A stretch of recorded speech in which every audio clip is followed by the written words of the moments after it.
ఆవు పాలు తెచ్చి నీకు అర్పితము చేతునంటే ఆవు పాలన లేక దూడల ఎంగిల్లంటున్నావు శంభో ఓహో గట్టిగా అది సాంబ శివ నీదు మహిమయన్నటికి తెలియదాయే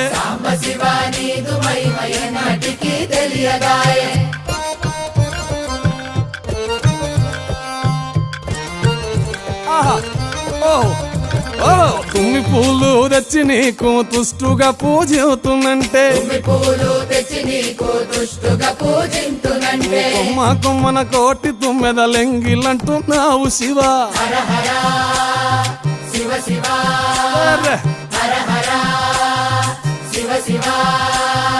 సాంబ శివ నీదు మహిమయన్నటికి తెలియ